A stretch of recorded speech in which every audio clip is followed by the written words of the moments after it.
Chinese engagement in Africa has brought substantial investment in infrastructure, mining, and trade.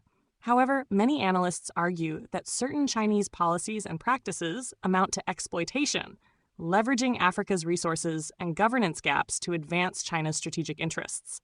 China's state-owned banks and the Export-Import Bank of China have lent over $150 billion to African governments for large-scale projects, railways, ports, and power plants, often under subsidized terms.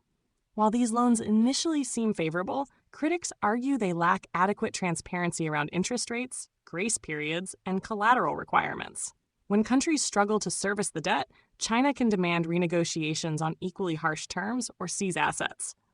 For example, Kenya's US $4.7 billion standard gauge railway, financed and built by Chinese firms, remains only partially profitable. Kenya has faced mounting repayment pressures and questioned the long-term economic viability of the line. Under what's sometimes called the Angola model, China offers low-interest or deferred payment loans in exchange for long-term rights to oil, minerals, or other natural resources. This approach, prevalent in countries like Angola, Nigeria, and Zambia, locks resource-rich nations into contracts that may undervalue their assets and limit local beneficiation. Chinese firms often import Chinese workers and equipment, reducing technology transfer and limiting job creation for Africans. According to the Asia-Africa Policy Working Group, such resource for infrastructure swaps prioritize Chinese access to critical minerals over sustainable local development. China is Africa's largest trading partner, but trade is heavily skewed toward African raw material exports and Chinese manufactured imports. African exporters face non-tariff barriers, stringent regulations, quality standards, and bureaucratic hurdles when accessing Chinese markets, while Chinese goods enter African markets with few restrictions. This dynamic suppresses the growth of local industries, perpetuating dependency on raw export economies.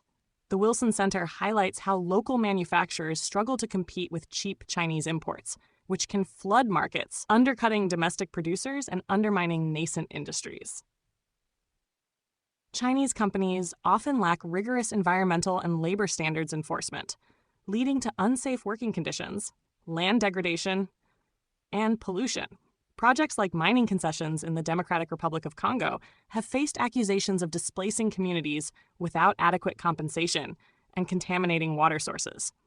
Local labor is frequently relegated to low-skill roles, with technical and managerial positions staffed by Chinese nationals.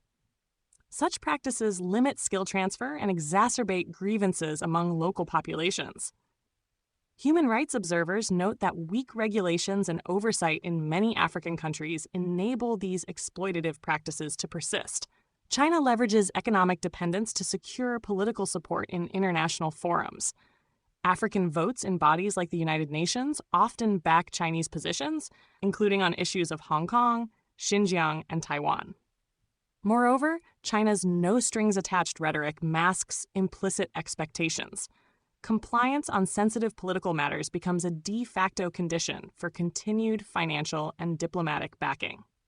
The Financial Times reports that at the 2023 FOCAC summit, African leaders were urged to uphold one China principles in exchange for further investment pledges.